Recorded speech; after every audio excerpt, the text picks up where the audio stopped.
안녕하세요. 회생변호사 박시영입니다. 저희가 이 일을 하다 보면 굉장히 안타까운 경우가 있습니다. 그런 안타까운 경우가 바로 회생이 충분히 순조롭게 진행될 수 있는데 회생 직전에 하지 말아야 할 일을 하고 오시는 경우입니다. 그래서 준비를 해봤습니다.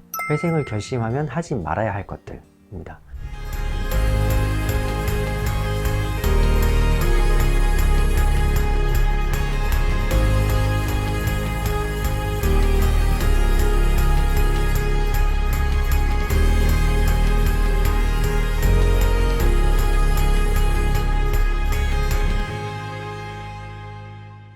대표적으로 세 가지 정도를 꼽아봤는데요. 맨 첫 번째가 바로 편파 변제입니다. 편파 변제는 말 그대로 편파적으로 한 채권자에게만 돈을 갚는 것입니다.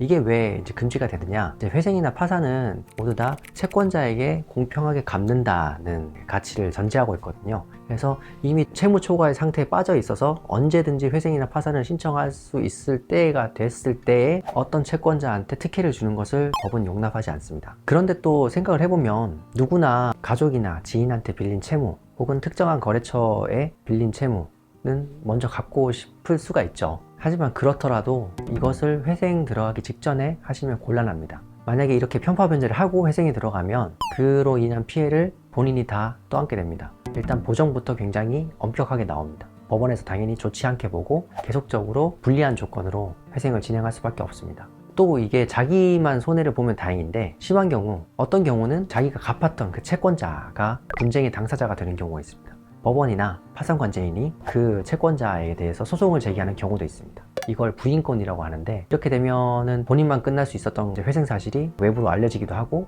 그분한테 이런저런 부담을 안겨주니까 가급적이면 하지 말으셔야 합니다. 회생을 하실 상황이 되면 우선 본인부터 먼저 살아야 됩니다. 그래야 남도 돌볼 수 있다는 사실을 유념하시면 좋겠습니다. 두 번째로는 자산 처분입니다. 편파 변제하고 일맥상통하는 건데요. 말씀드린 것처럼 회생은 재산이 있으면 그것을 채권자한테 공평하게 나눠주고 없으면 벌어서 갚는 구조입니다. 그런데 재산은 지키면서 면책은 받고 싶다. 당연히 안 되겠죠. 본인 명의의 재산이 있으면 그 본인 명의의 재산을 유지하면서 회생에 들어가야 됩니다. 간혹 명의신탁같이 어렵고 억울한 경우가 있을 수 있습니다. 이런 경우에는 미리 전문가의 조언을 받으셔야 됩니다. 무조건 된다, 무조건 안 된다 이런 건 없습니다. 그런데 전문가의 조언을 얻지 않고 본인이 독단적으로 하면 나중에 해결이 굉장히 힘듭니다. 말씀드렸듯이 저희가 제일 곤란한 경우가 그렇지 않았으면 순조롭게 풀릴 사건들이 미리 독단적으로 행동을 해놓고 저질러 놓고 오시는 분들입니다. 전문가가 괜히 있는 게 아니니까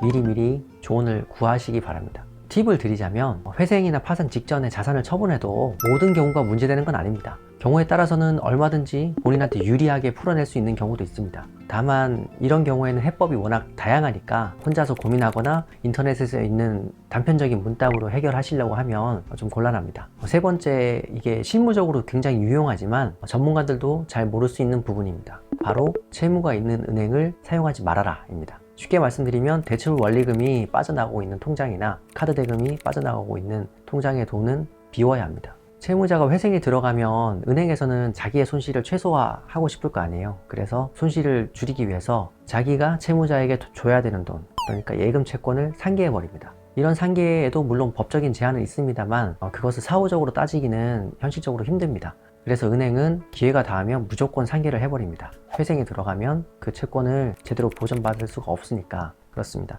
청약통장이 마치 공적인 제도라서 보호받을 수 있다고 생각하시거나 실제로 그렇게 조언하는 사람들도 있습니다. 그런데 아닙니다. 청약통장도 마찬가지로 상계 대상이 됩니다. 또 하나, 채무가 없는 은행이라고 안심해서는 안 됩니다. 채무가 없는 은행에도 다른 은행에서의 자동이체가 걸려 있을 수 있습니다. 이런 경우에는 채무가 있는 은행에서 자동이체를 통해서 돈을 빼내가 버리니까 이런 통장도 다 비워놔야 됩니다. 자동이체를 끊던가 그게 힘들면 잔고를 비우고 아예 새로운 통장을 하나 만드시는 게 좋습니다. 혹자는 이렇게 얘기할 수 있습니다. 이렇게까지 조언을 해야 하냐? 그런데 저희를 찾아주시는 채무자분들 입장에서는 정말 한푼이 아쉽습니다. 그럴 때 적절한 조언을 받지 못하면 회생 비용으로 쓰려고 했던 최소한의 돈 혹은 당장 그 주에 생활비로 쓰려고 했던 그 돈이 없어지는 결과가 생깁니다. 그러니 이런 디테일한 부분까지 잘 챙기셔야 되고 이런 조언까지 해주는 사무실을 만나야 됩니다. 마지막으로 회생을 앞두고 있으면 해야 할 것입니다. 해야 할 것은 바로 빠른 실행입니다. 회생은 할 수 있는 조건이 되면 머뭇거릴 이유가 없습니다. 하루라도 빨리 준비를 하고 진행을 해야 재기도 더 빨라집니다. 막상 결심을 해도 상담을 받고 서류를 준비하면 시간이 꽤 걸립니다. 그러니까 회생을 할 타이밍이 됐다고 생각하시면 하루라도 빨리 움직이시기 바랍니다. 영상 봐주셔서 감사합니다.